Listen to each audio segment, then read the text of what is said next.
like to be now? Our destiny is not a safer road. Our life is not a straight line. We are dust that gets lost in the desert of a time that flies by and never comes back.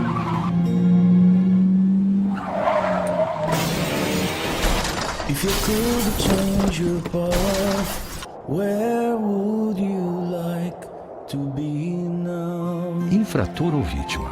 Quem é você quando bebida e direção se misturam? Não ultrapasse o limite da sua responsabilidade ao beber e dirigir. Seja coerente, seja consciente.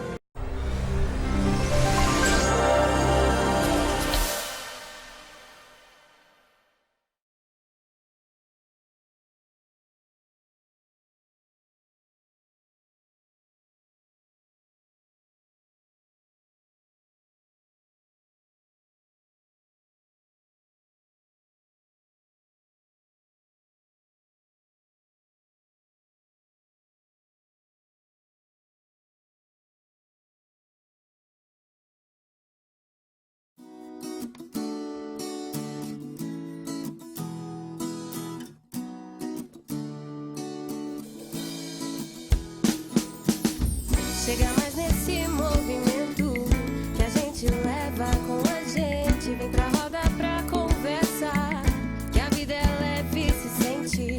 E se quer falar, se quer ouvir, quer opinião, quer discutir.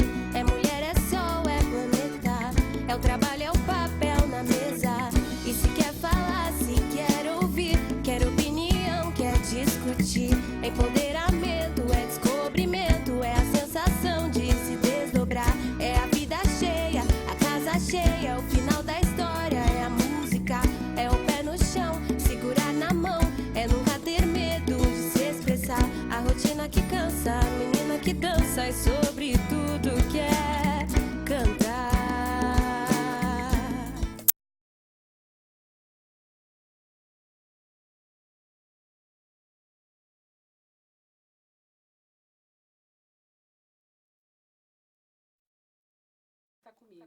Tudo bem, Rodrigo? Tudo bom, Fabi? Boa noite. Boa noite a todos os espectadores aí do programa Sobre Tudo e da Eco TV também. Ai, finalmente segunda-feira chegou. E aí nessa bagunça toda, nesse cenário que nós estamos, me fala um pouquinho, como é que foi a greve geral? Bom, a greve geral foi um movimento muito bem construído, Fabi, de entre todos os ramos do setor público, né, que nós tivemos. Os metroviários pararam, os aeroviários, né, o pessoal dos rodoviários, metalúrgicos, bancários, e nós, municipais, também paramos, enchemos um ônibus em direção à Avenida Paulista, né. Todas as escolas participaram de algum jeito, né, ou parcialmente ou totalmente, né. Algumas pessoas da saúde também e do transporte também paralisaram, junto com alguns servidores do Semasa, né.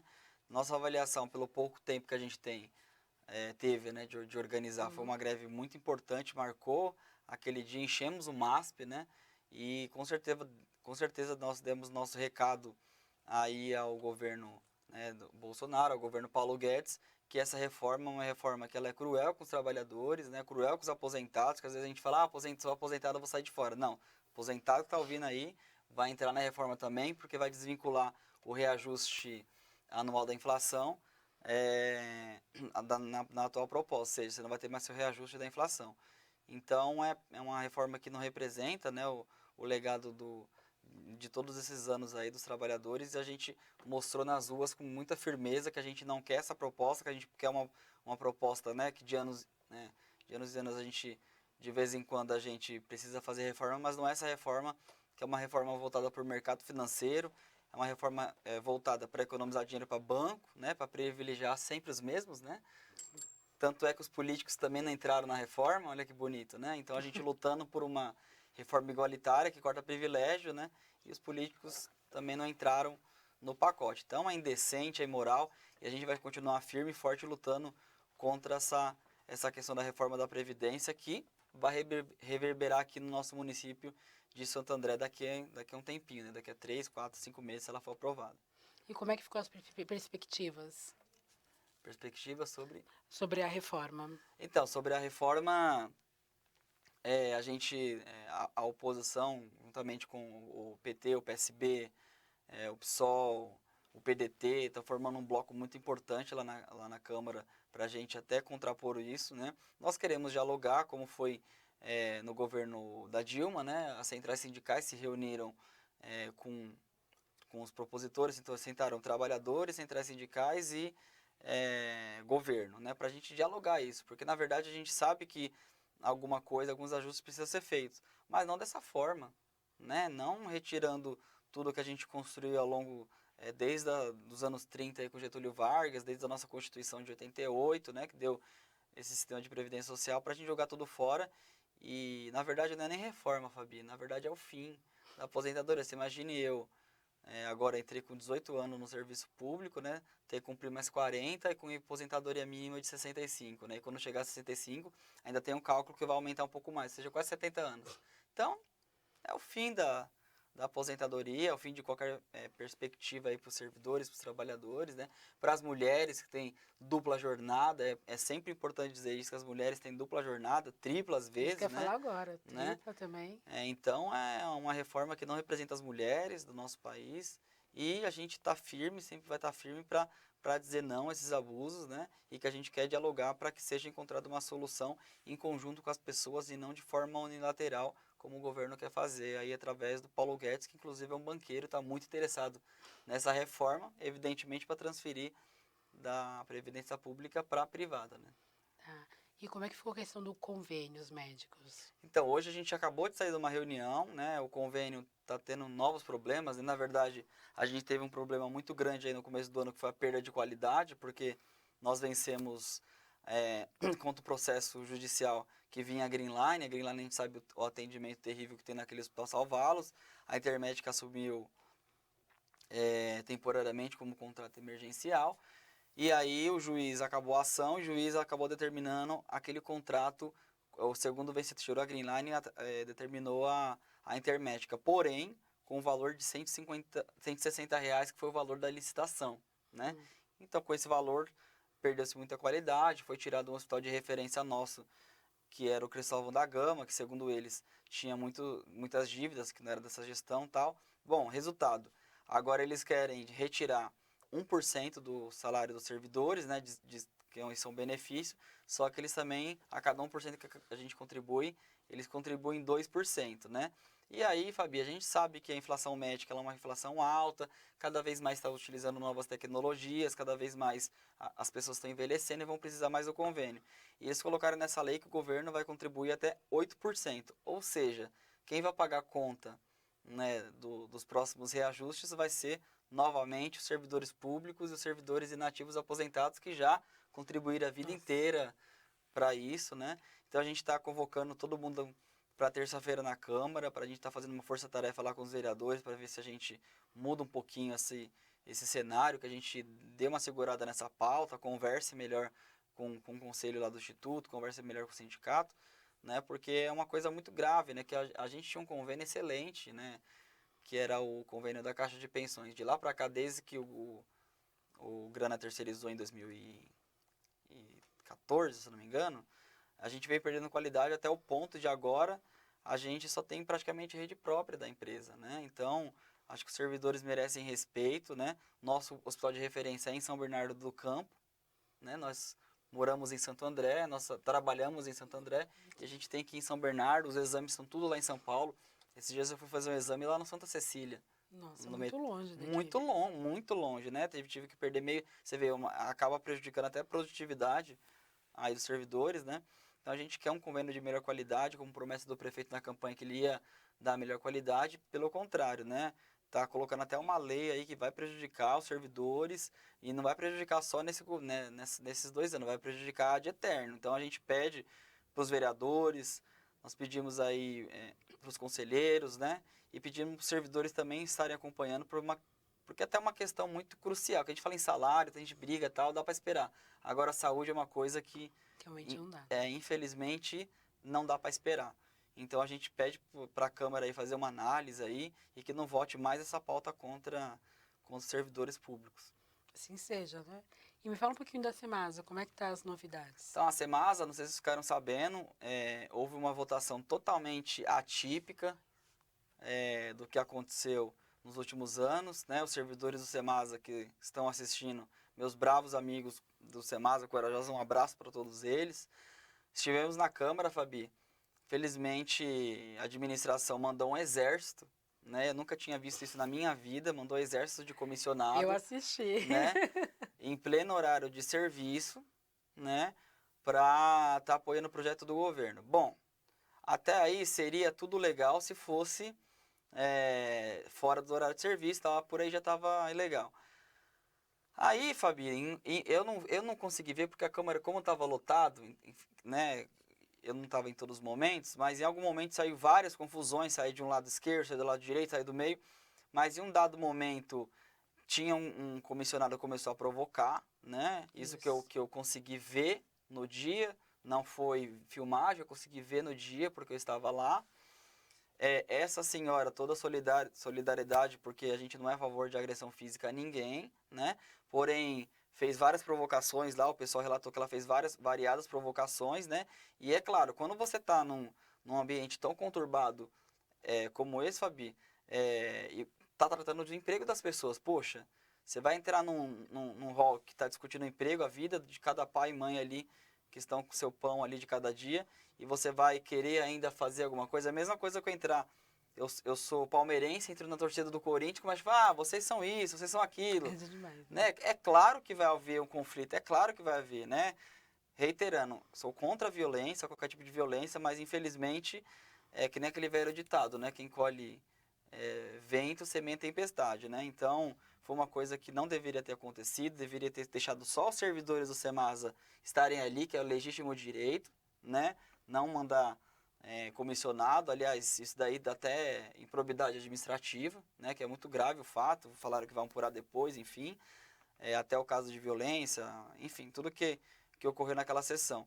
E acabou aprovando a venda do Semasa, porém, precisavam de 2/3 do quórum, né? Então, numa manobra aí que tomaram, aprovaram por maioria simples, ou seja, está ilegal, né? Colocaram parecer jurídico, os três da Câmara, que são os responsáveis pelos pareceres, deram negativo que não poderia ser votado dessa forma. Teve um que é comissionado, salvo algum equívoco, deu parecer positivo e votaram com a maioria simples. Só que na lei da orgânica do município diz 2/3, né? Votaram com 11, né? Então tem várias, ninguém ouviu, foi uma sessão totalmente tumultuada, eu não ouvi nenhuma das proposituras, nem sei dizer qual que foi, quem propôs o quê, na verdade eu nem ouvi sendo votado o projeto, ou seja, essa sessão precisa ser anulada, né? Precisa ser votada da forma legalmente constituída, e a gente espera que a gente se reverta isso na justiça e que os vereadores pensem também, alguns, não todos, né, mas que pensem o papel na cidade. Nós estamos aqui para defender Santo André, nós estamos aqui para defender nosso povo, né? Conta de água vai aumentar, porque foi dito isso na audiência. Você que está ouvindo em casa, sua conta de água vai aumentar, então vai envolver todo mundo, né? Então que façamos uma reflexão no geral disso tudo que vai prejudicar os servidores, enfim, vai prejudicar a população, os 730 mil habitantes que nós temos aqui em Santo André. E a campanha salarial, como é que ficou? Campanha salarial tá meio complicada, a gente tinha uma reunião marcada na quarta, disseram que por conta dos problemas aí da Câmara, desmarcou a reunião, né? Falou que a menina estava lá com os problemas médicos, eu não entendi a relação, se é um problema médico, né, deveria consultar um médico, né? Reiterando solidariedade, porque não podemos tecer de qualquer modo violência.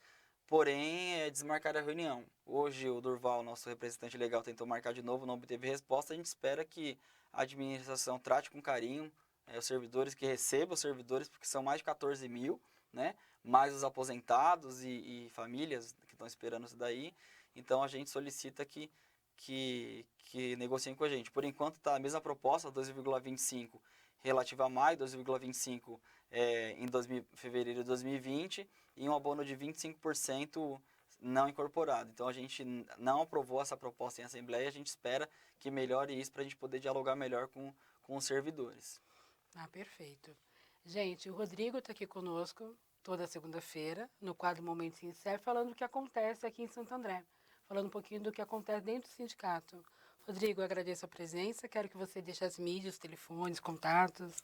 Claro, quem quiser me encontrar pode colocar Rodrigo Gomes, vai me achar no Face, na minha página no Face, meu celular 947 54 3362, 947 54 3362 é meu 92, desculpa, é meu WhatsApp. Sindserve.org, você já vai achar. E o Facebook, só colocar Sindserve Santo André, que também vai achar. Estamos à disposição. Ficamos na Rua Catequese 756. Se quiser visitar ali, também tá. Estamos à disposição aí para lutar. Estamos juntos aí em todas as lutas e peleias que os servidores estão. Obrigada, gente. A gente já volta. Fica com os nossos comerciais. Perfeito. Expressar a rotina que cansa, a menina que dança e sobre tudo quer cantar.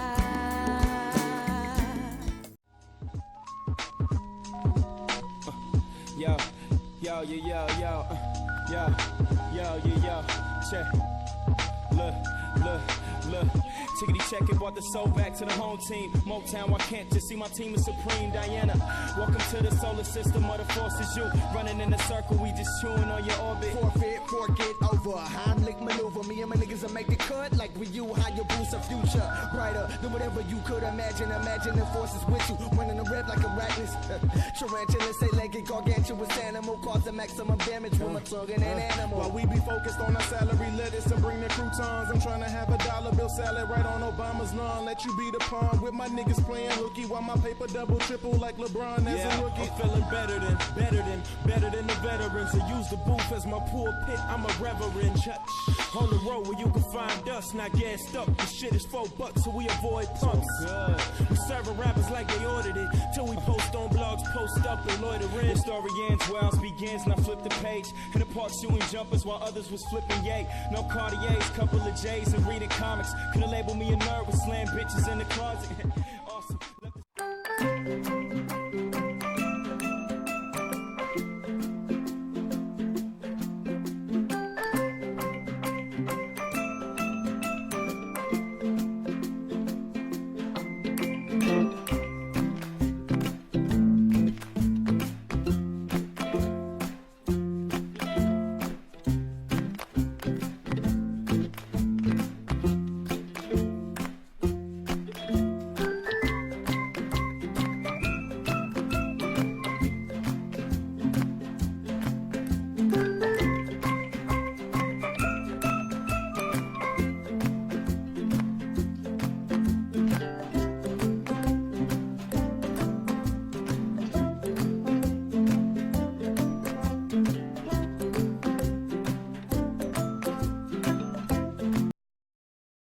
Medo de se expressar, a rotina que cansa, a menina que dança e sobre tudo quer cantar.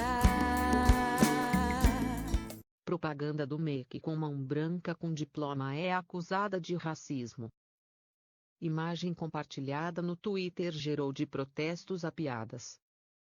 14 de junho de 2019 às 18h51 atualizado. 14 de junho de 2019 às 19h56. Ana Virginia Baloucier. Rio de Janeiro. A mulher que aparece apontando para o tão almejado diploma é negra.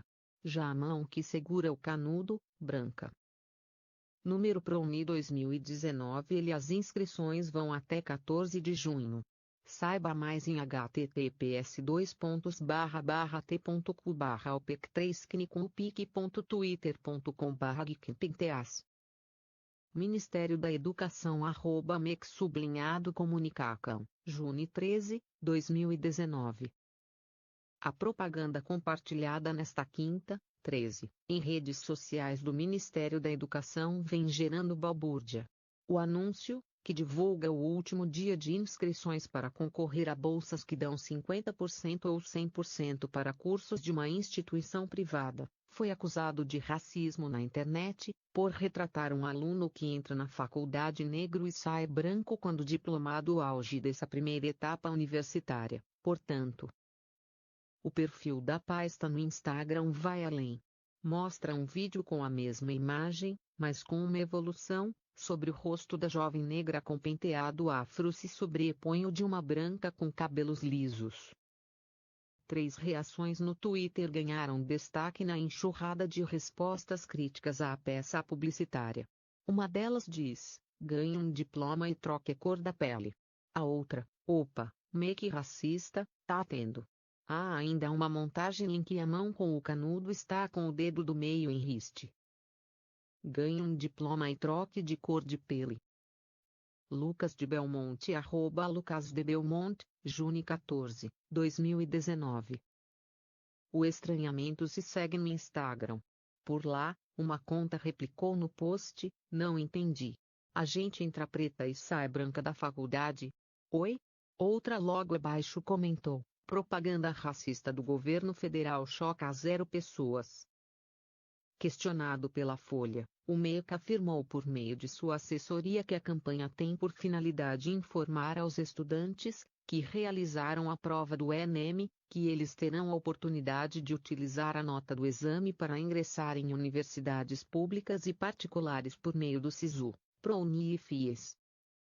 Segundo nota divulgada pelo Ministério, a intenção é enfatizar que as oportunidades são iguais para todos os candidatos, e a linguagem escolhida foi a sobreposição de imagens que demonstram a variedade de cor, raça e gênero. Imagem mostra uma mão branca com um diploma colada sobre o corpo de uma mulher negra. Propaganda do MEC questionado nas redes sociais, reprodução.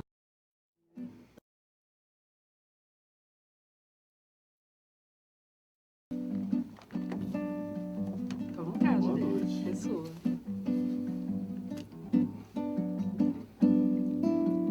Parei minha vida pra te esperar, mas você não me entendeu.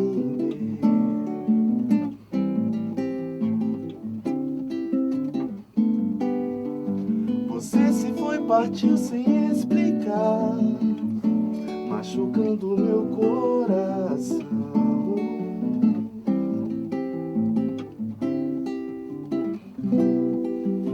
Eu já tentei de tudo pra esquecer, tento apagar, deixa pra lá essa história de amor. O álbum das suas fotos apaguei, pra não olhar, pra não chorar, ao lembrar de você que partiu e me deixou sem chão, na solidão. Talvez seja melhor eu esquecer você, salvar meu coração dessa dor, seguir em frente em paz, deixar um novo amor, curar de vez essa cicatriz. Acho que devemos tentar ser feliz, seja como for.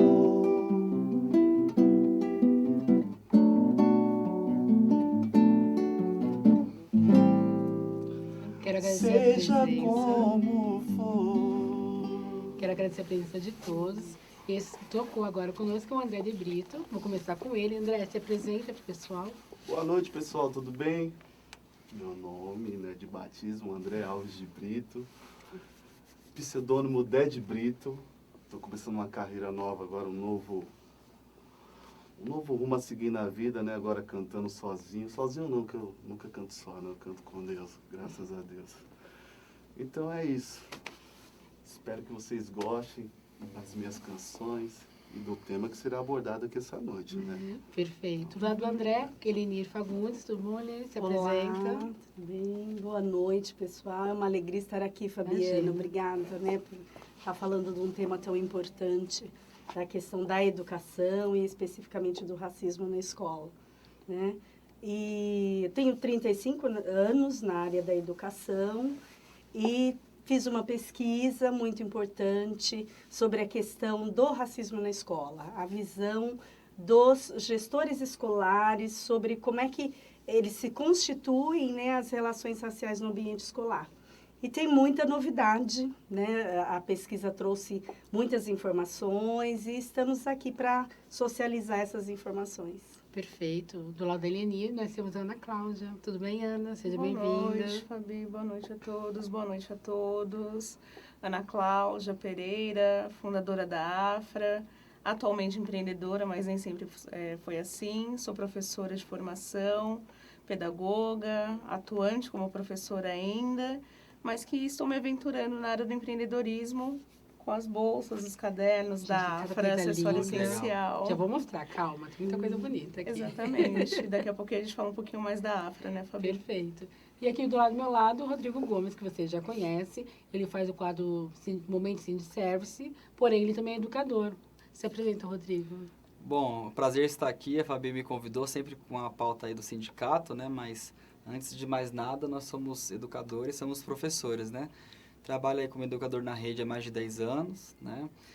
Me formei em letras, minha primeira formação em letras português e italiano. Depois eu fiz pedagogia, né?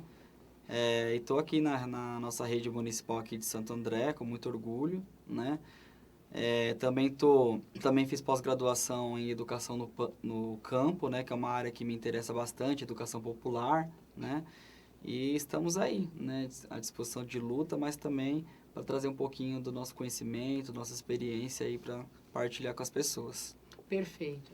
Então, hoje o quadro nós vamos falar sobre racismo na escola, sobre empreendedorismo feminino, vamos falar também sobre educação, do modo geral. Eu espero que vocês gostem e acompanhem. Então, a gente vai começar com a Eleni Fagundes. Ela veio conosco falar um pouquinho de racismo na escola. Me fala um pouquinho, Eleni, como é que funciona esse racismo estruturado na escola? Então, na verdade, é um grande desafio para a gente, né, Fabiana? A minha pesquisa, o que fez, né, eu fazer essa pesquisa?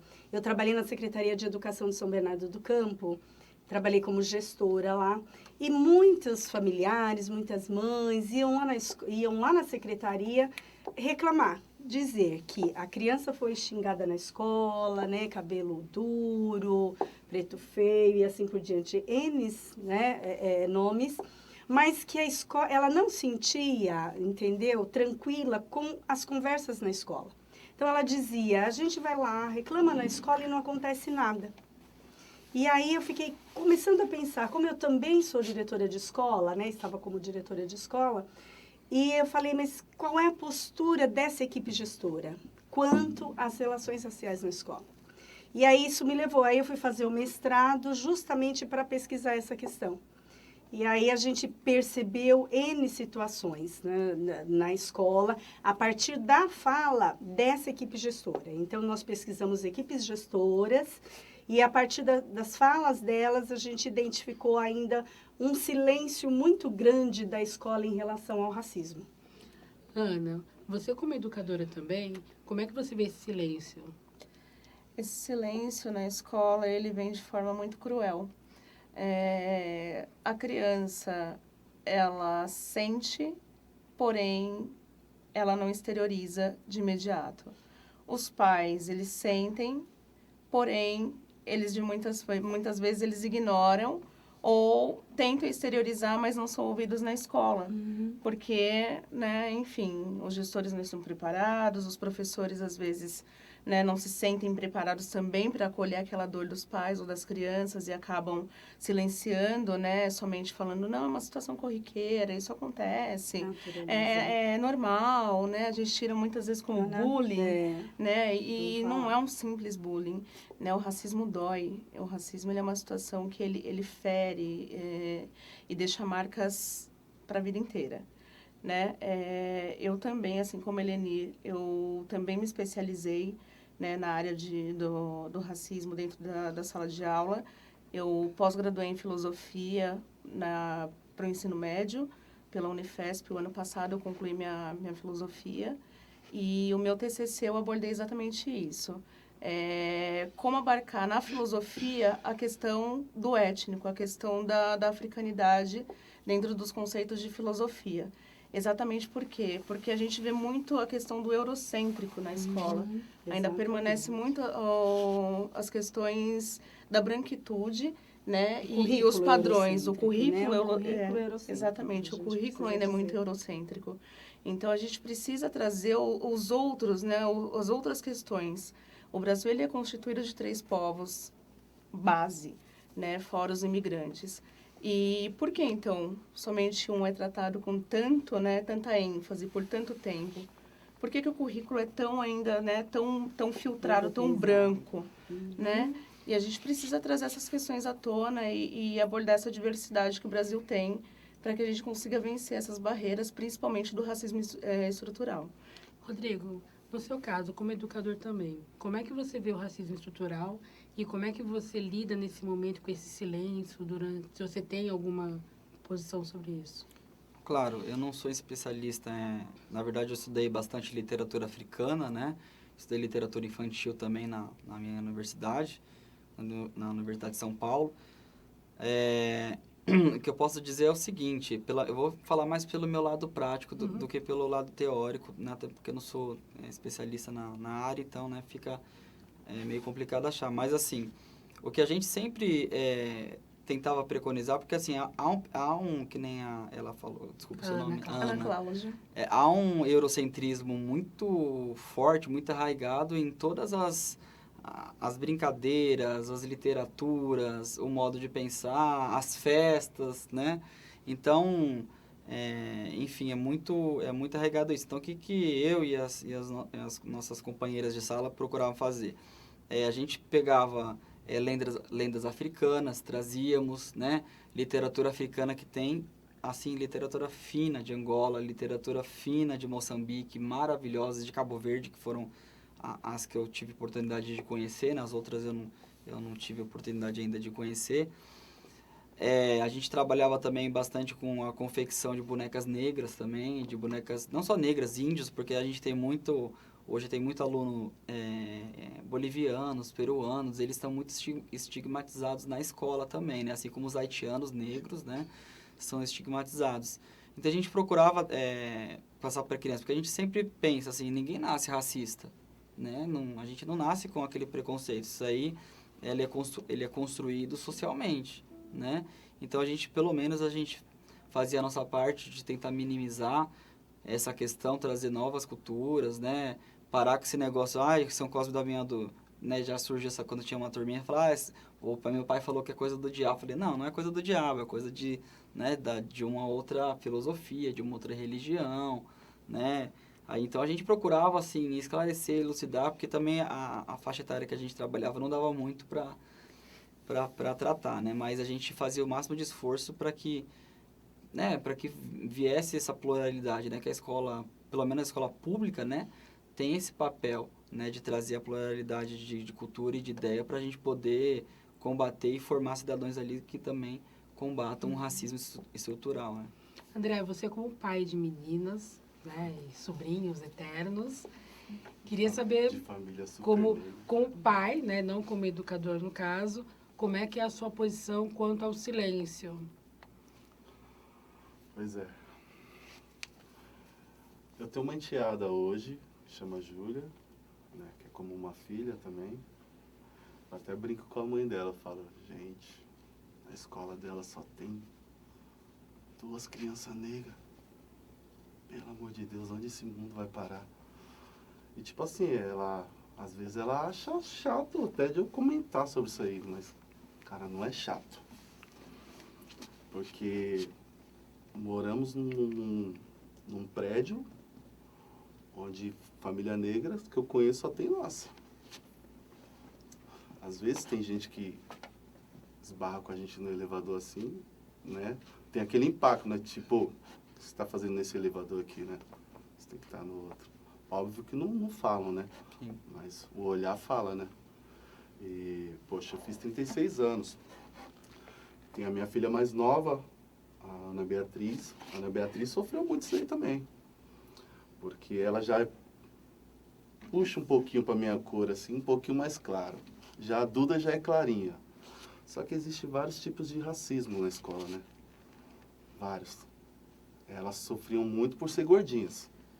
Aí já seria o preconceito, entendeu? né? Aí já seria diferenciar. preconceito. Já sofriam muito por isso.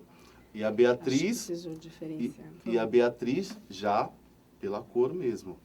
Porque ela também era a única negrinha da escola, a única. O André tocou num assunto sobre colorismo, né? E aí eu acho que é uma coisa importante a gente se falar.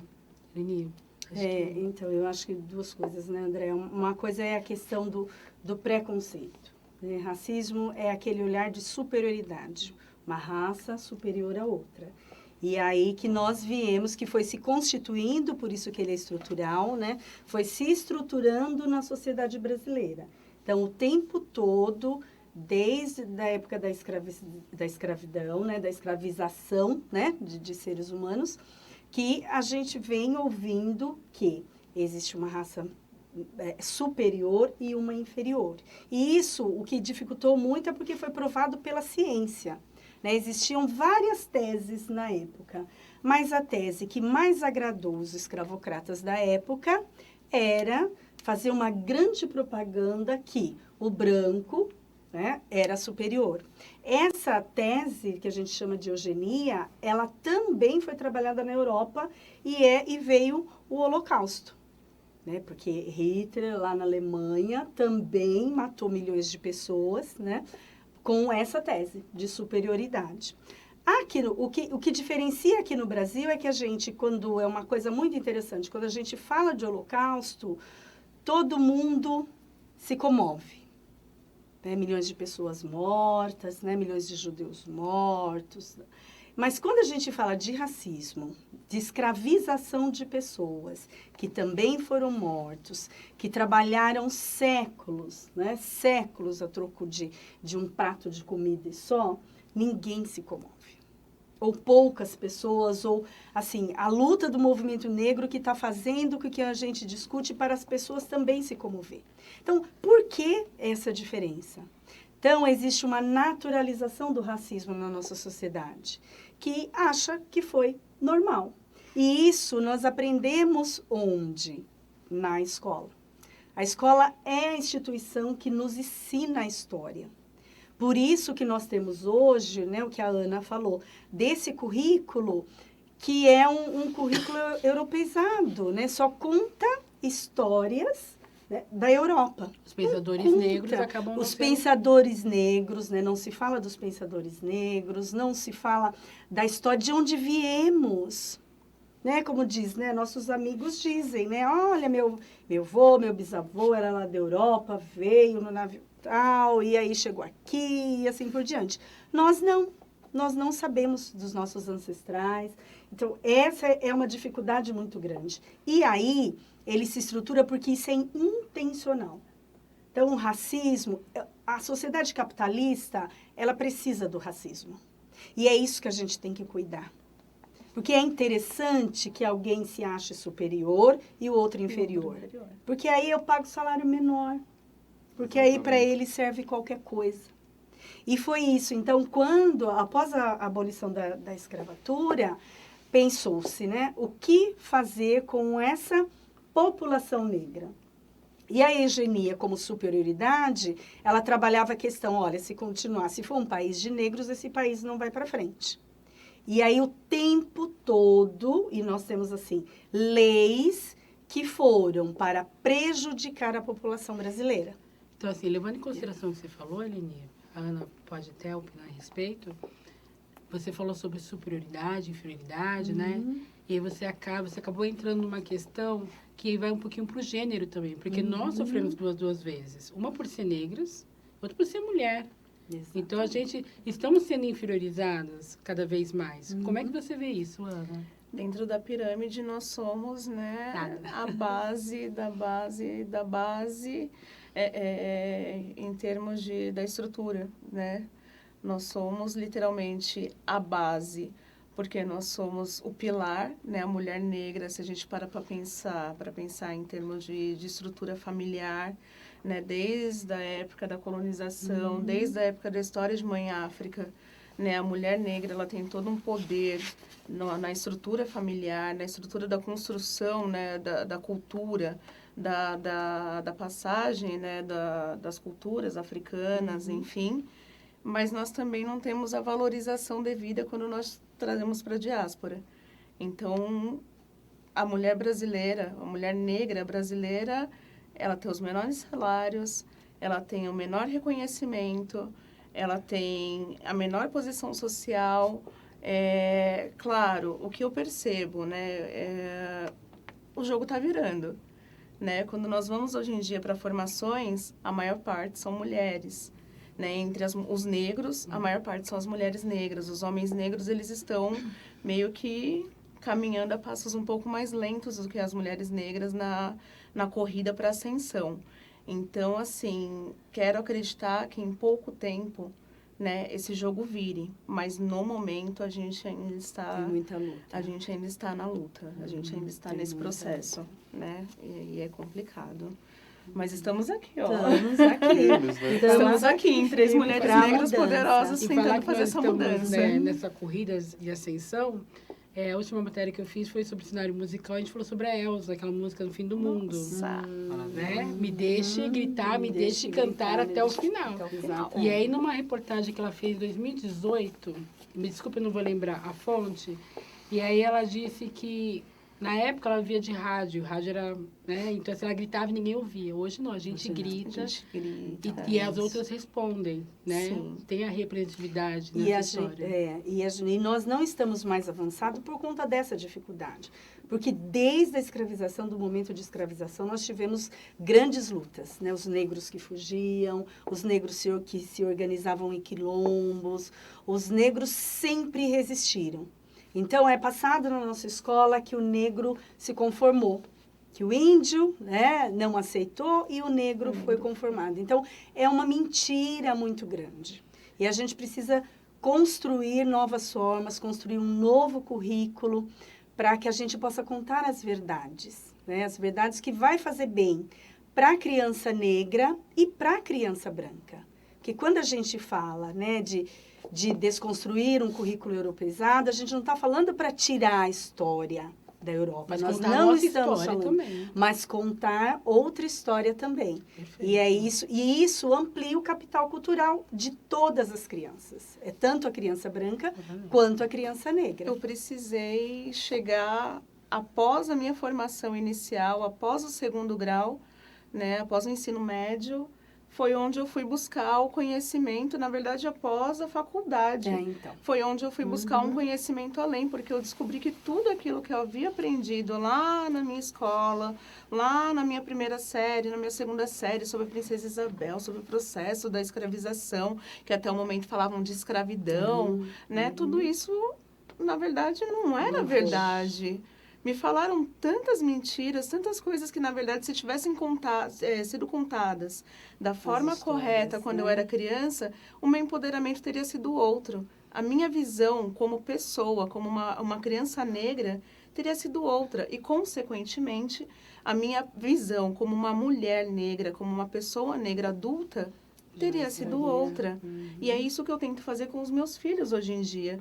Né? Eu tenho 3 filhos, né? A Maria Júlia, o Pedro Henrico e a Bárbara Salis, que estão me assistindo e que também tem a questão do colorismo, que já foi falado aqui, né? Tem essa questão das vertentes ali de cores, né? Enfim, mas que são negros, porque são filhos de uma mãe negra, uma mulher negra, e que eles têm que ser empoderados, sim.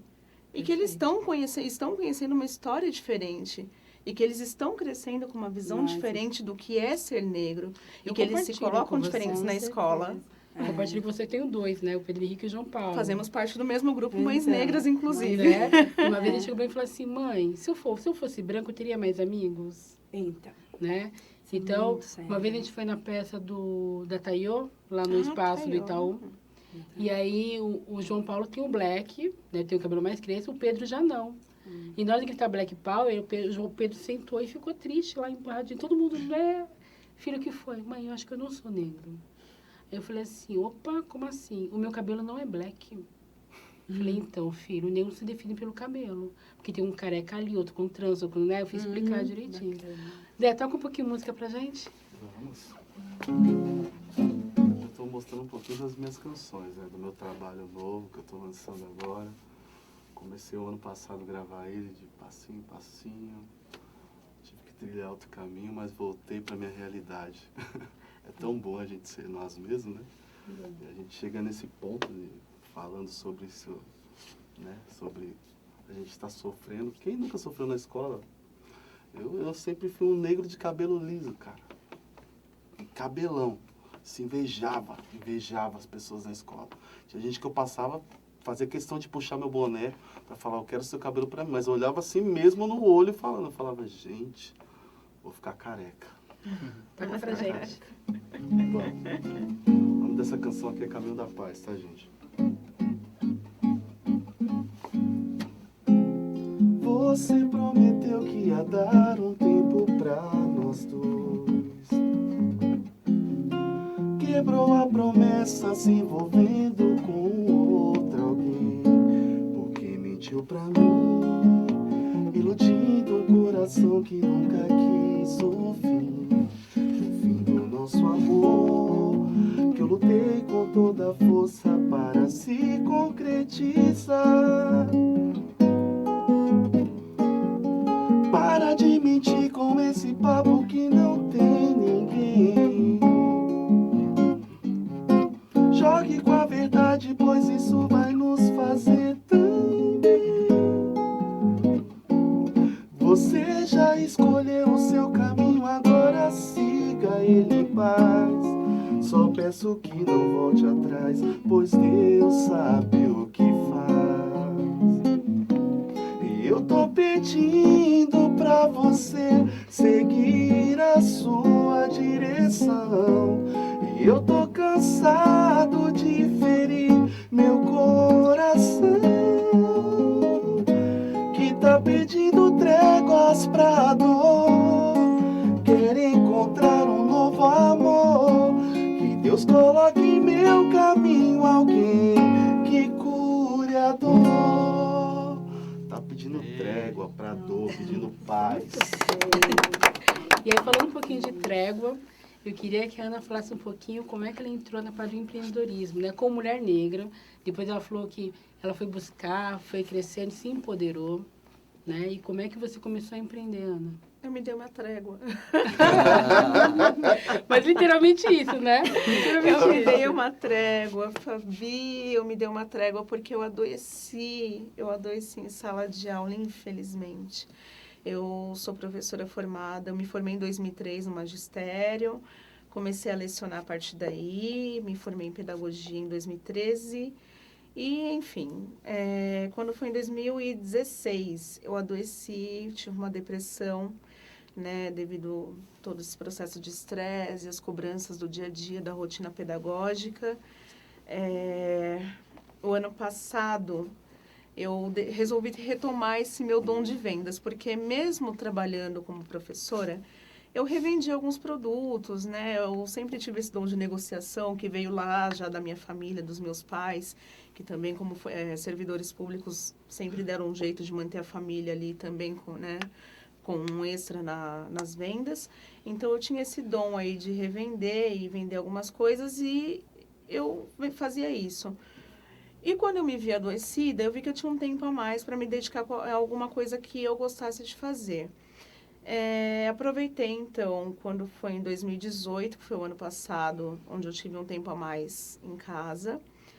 Comecei a estudar um pouco mais sobre empreendedorismo, né? Tive a oportunidade de entrar em alguns programas de empreendedorismo, como o Afro Hub, Afro Lab, Mulheres com Propósito. Fui estudar. Literalmente, eu não fiquei em casa me entregando à depressão. Eu fui estudar. E aí nasceu a sua grife. E aí nasceu a Afra. Nasceu a Afra, que é uma marca que nasceu em setembro de 2018. Ó, já vou ficar com a amarela já é minha, gente. Aqui, a Linda, Afra. por sinal, né? Obrigada mesmo. A Afra, ela vem exatamente com esse conceito, Fabi. Aqui, ó, os cadernos, né, as bolsas, tem a linha de jalecos também, e aventais da linha de vestuário profissional. A Afra, ela vem nesse contexto de atender do estudante ao profissional. Essa é a ideia da Afra. A gente vai atender da criança, estudante, ao adulto profissional. Então, ela passa por 3 linhas. Os cadernos, que é a parte de papelaria étnico-inclusiva, que aí são cadernos com capas de personagens negros, né? A gente tenta atender essa criança negra que não se via representada na escola, na parte de papelaria. Exatamente, né? Sim, os cabelos, lindos, né? A gente tem aqui, Olha né, que as bom. tranças, Deixa eu aquele ver. Olha que linda essa. Olha que Muito professor, né, o Pantera Negra ali, que tem um outro... Olha, Ali o Pantera. Olha que Que legal. coisa mais olha que bonita. lindo. Os meninos. Nossa, Isso, nem então. fala. Ai, meu Deus. Isso é fundamental. Isso aqui é questão de isso. briga, né? Daqui é uma questão de dar exatamente. briga também. Pantera. Então, a gente veio com essa ideia de atender do estudante, aí passando pelas bolsas funcionais, que não são bolsas simplesmente, são bolsas funcionais. Que aí a ideia é que elas tenham, atendam o dia a dia profissional, né? E a parte de jalecos e domas, que é para atender o médico, o professor, o profissional de gastronomia, a doméstica que usa o seu uniforme profissional, que tem ali o tecido africano, representando também a sua ancestralidade, que não tenha somente aquele branco, né? Que tem um colorido, que tem um a mais. Então, sempre trazendo a questão também da minha identidade como negra para os profissionais também que admiram, não somente negros, mas que também admiram a cultura negra. E como é que as pessoas encontram seus produtos? Bom, hoje em dia a Afra ela vende através da loja virtual, que é o www.useafra.lojavirtualnuvem.com.br. A gente também está na loja da Evelyn Daisy, lá na Bela Vista, região central de São Paulo, bem pertinho do metrô Trianon. Então, Evelyn Daisy, se vocês entrarem aí nas redes sociais, coloca Evelyn Daisy, já vai aparecer já o link da loja colaborativa, que tem inclusive outras marcas incríveis. Las Hermanas, tem a Las Criolada. Hermanas, Criolada, marca incrível, tem outras marcas maravilhosas de produtos lá com ela. E também no Mercado Livre. Então, para quem tem mais dificuldade de localizar, coloca lá Bolsas Afra no Mercado Livre, você vai achar as bolsas da Afra. Essas estampas aqui são exclusivas, os cadernos exclusivos. E tem novidade aí para o ano de 2020, a Papelaria Étnico, inclusive, está vindo com um personagem incrível. Eu não posso Segredo, contar já. ainda.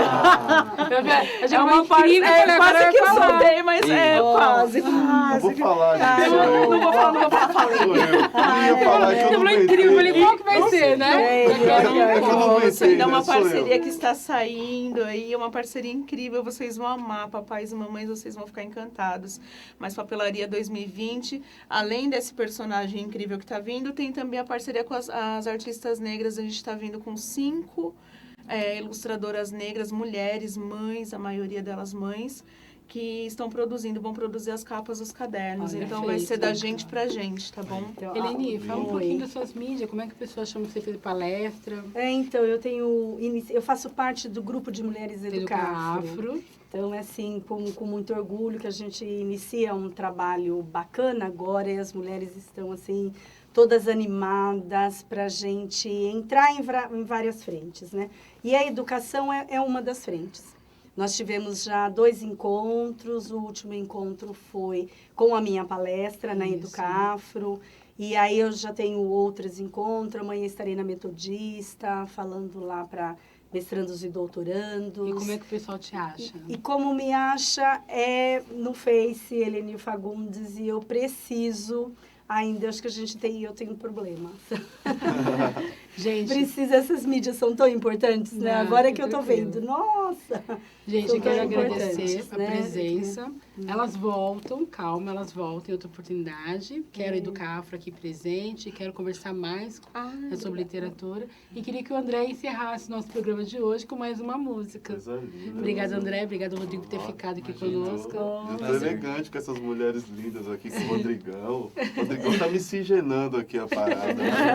Isso é Brasil. Tá Isso é dando Brasil. liga, né? Brasil. Gente, obrigada pela presença. Isso é Brasil, né? E o André termina com uma música. Eu agradeço a presença de todos. E até segunda-feira. Gente, não esquece, quinta-feira tem na rádio Novo Web, programa Dona de Mim. Tá bom? Das 9h30 às 11h30, não esquece. Pois é. Quer deixar sua rede? Use Afra. Tati Aparecida. A gente vai estar Beijo, junto. gente. Maria Zélia no sábado. Maria Zé. Até mais. Maria Zélia no sábado, Minhas Afra. redes sociais é só procurar Facebook Ded Brito, tá? No Instagram, @Ded Brito Oficial. Deus abençoe. Então, já que a gente tá falando de coisas boas, né? De negros, vamos lá no fundo de quintal, né? A Evelyn tá Deixa eu ver essa. Para ver o sol brilhar, basta olhar seu olhar a me olhar feliz. Para o mundo sem cantar, basta ouvir seu cantar assim. Feito um canto no ar, onde me vou revelar.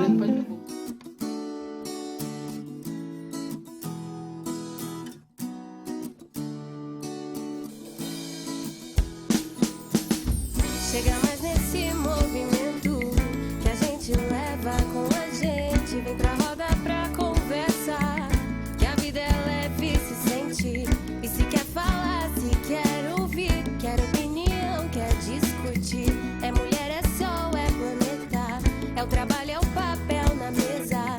E se quer falar, se quer ouvir, quer opinião, quer discutir. Empoderamento, é descobrimento, é a sensação de se desdobrar. É a vida cheia, a casa cheia, é o final da história, é a música, é o pé no chão, segurar na mão, é nunca ter medo de se expressar. A rotina que cansa, a menina que dança e sobre tudo